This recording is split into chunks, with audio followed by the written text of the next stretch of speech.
প্ৰশ্ন নকৰিলে, দাবী নকৰিলে একো যে নাপায়, সেই কথাষাৰ আমি সকলোৱে জ্ঞাত। হয়, আপোনালোকে জানে যে চিচি বৰগাঁও অধিকাৰৰ কাৰণে আমি প্ৰতিদিনে সংগ্ৰাম কৰিছোঁ, মাত মাতিছোঁ আৰু দাবী জনাই আহিছোঁ। আৰু মাজে মাজে চিচি বৰগাঁও ৰাইজৰ প্ৰাপ্তি অধিকাৰৰ কাৰণে আমি আন্দোলন কৰিছোঁ। বহু সময়ত আমাৰ আন্দোলনৰ বাবে আমি সফলতা অৰ্জন কৰিছোঁ। আমি আপোনালোকক উদাহৰণ হিচাপে দিব পাৰোঁ যে গাই নদী দুয়োপাৰে যি মথাউৰি কাম নিৰ্মাণ হৈ আছে, তাৰ বাবে আমি ৰাইজক লগত লৈ শক্তিশালী ৰূপত আন্দোলন কৰিছিলোঁ। চৰকাৰক গাই নদীৰ পৰিৱেশটো আমি দৃষ্টিগোচৰ কৰাবৰ কাৰণে সক্ষম হৈছিলোঁ। আৰু আমাৰ আন্দোলনৰ বাবে চৰকাৰে গাই নদী দুয়োপাৰে মথাউৰি কাম নিৰ্মাণ কৰি আছে। গতিকে আমি চৰকাৰক ধন্যবাদ জনাইছোঁ। অন্ততঃ আমি কৈ থকা কথাবোৰ চৰকাৰে শেহতীয়াকৈ হ'লেও অনুধাৱন কৰিছে। মূল কথাটো হ'ল, আমি প্ৰতিদিনে ৰাইজক কৈ আছোঁ যে আমাৰ যদি পেটত ভোক লাগিছে, তেতিয়াহ'লে আমি স্পষ্ট ৰূপত আমাৰ পেটত ভোক লাগি থকা কথাখিনি আমি ক'ব লাগিব, আৰু তেতিয়াহে আমি খাবলৈ খাদ্য পাম। ঠিক তেনেকৈ চিচি বৰগাঁও যিহেতু ব্ৰিটিছৰ দিনৰ ঠাই, আৰু আমাৰ চিচি বৰগাঁও উন্নয়নৰ বাবে আমি নতুন প্ৰজন্মৰ যুৱক হিচাপে চিচি বৰগাঁও উন্নয়নৰ বাবে আমি সংগ্ৰাম কৰিছোঁ। আৰু চিচি বৰগাঁও ৰাইজৰ উন্নয়নৰ স্বাৰ্থত আমি প্ৰতিদিনে নিৰ্ভীকভাৱে স্পষ্টবাদী হৈ আমি মাত মাতিছোঁ। আৰু আপোনালোকক প্ৰমাণ হিচাপে দিব যদি যাওঁ, তেতিয়াহ'লে আপোনালোকক ক'লোঁ আমি গাই নদীৰ মথাউৰি কাম চলি আছে। ঠিক তেনেকৈ চিচি বৰগাঁৱৰ পৰা আমগুৰি হৈ যি ৰাস্তা, আমগুৰিলৈকে যি ৰাস্তা আছে, এই ৰাস্তা নিৰ্মাণ কাম চলি আছে।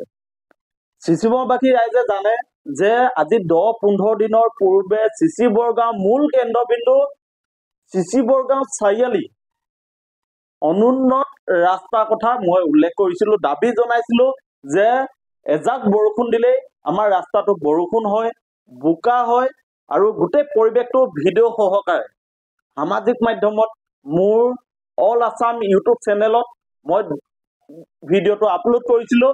আৰু তাৰ পিছত চিচি বৰগাঁওবাসী ৰাইজে মোক ফোন কৰিছিল আৰু কৈছিল যে মই সঠিক কথা কৈছোঁ। আৰু আজি এজন চিচি বৰগাঁৱৰে মোৰ মৰমৰ দাদা, তেওঁ ক'লে, ভাইটি তুমি ভিডিঅ'টো কৰি দিয়াৰ পিছতে এতিয়া বিভাগীয় কৰ্তৃপক্ষই হওক বা যিকোনো প্ৰকাৰে হওক, চিচি বৰগাঁও চাৰিআলিৰ মূল কেন্দ্ৰবিন্দু চাৰিআলিত যি এজাক বৰষুণ দিলে বোকা হয়, সেই ৰাস্তাটোত এতিয়া চেন গ্ৰেভেল পেলাই JCB লগাই এতিয়া কিছু মেৰামতি কাম চলাই থকা হৈছে। আৰু মই পূৰ্বতে কি ভিডিঅ' কৰিছিলোঁ আপোনালোকক কিছু অংশ আমি দেখাবলৈ যত্ন কৰিছোঁ। চাওক, এয়া অল আছাম ইউটিউব চেনেলত আপোনালোকে চাওক, এই ভিডিঅ'টো চাওক। আমাৰ বেকগ্ৰাউণ্ডত আমি আপোনালোকক দৃশ্যসমূহ দেখাই আছোঁ। চাওক, এয়া ধেমাজি জিলা নৱগঠিত চিচি বৰগাঁও সমষ্টিৰ মূল কেন্দ্ৰবিন্দু চিচি বৰগাঁও চাৰিআলি দৃশ্য। আপোনালোকক আমি দেখালোঁ যে আমি এনেকৈ দাবী জনাইছিলোঁ। আমি কৈছিলোঁ যে স্বাধীনতাৰ ৭৭ বছৰ অতিক্ৰম কৰাৰ পিছতো চিচি বৰগাঁও যিহেতু ব্ৰিটিছৰ দিনৰ ঠাই, কিন্তু চিচি বৰগাঁও কোনোদিনে উন্নয়নৰ মুখ দেখা নাই। গতিকে আজি আমি কথাবোৰ কৈ থকাৰ কাৰণে হয়তো বিভাগীয় কৰ্তৃপক্ষ গা লৰিছে, তেওঁলোকে ভাবিছে হয় চিচি বৰগাঁও উন্নয়ন হোৱা নাই। গতিকে আমি যে আপোনালোকক কৈ আছোঁ, অধিকাৰৰ কাৰণে চিচি বৰগাঁওবাসীয়ে মাত মাতিব লাগিব। আমাৰ লেখীয়া শিক্ষিত যুৱকে অধিকাৰৰ কাৰণে প্ৰশ্ন কৰিব জানে, আৰু চিচি বৰগাঁওবাসী ৰাইজে প্ৰশ্ন কৰিছে, অধিকাৰৰ কাৰণে সংগ্ৰাম কৰিছে, আৰু সেইবাবেই হয়তো কিছু মানুহৰ গা লৰিছে। আৰু এয়া চাওক, আজি মোলৈ পঠিওৱা ভিডিঅ' আপোনালোকক দেখাই আছোঁ। কিছু কাম মেৰামতি চলি আছে, চেন গ্ৰেভেল পেলাইছে আৰু চেন গ্ৰেভেলৰ জৰিয়তে কিছু মেৰামতি চলি আছে। কিন্তু আমি ক'ব খোজো চিচি বৰগাঁও চাৰিআলিৰ মূল যি কেন্দ্ৰবিন্দু, এই কেন্দ্ৰবিন্দুক এনেকৈ মাহীয়াই দৃষ্টিয়ে চাই চামুচেৰে দি বেলচাৰে লৈ যোৱা যি প্ৰক্ৰিয়া চলি আছে, এই প্ৰক্ৰিয়াৰ পৰা যাতে চিচি ভঙা মূল কেন্দ্ৰবিন্দু আমাৰ বৃহত্তৰ চিচি ভঙা অঞ্চলটোক আপোনালোকে নাৰাখে। মই জানো মোৰ ভিডিঅ'সমূহ যিসকলে চাব লাগে চায়, আৰু মোৰ ফেচবুকটোতো এনি টাইম খুচৰি থাকে।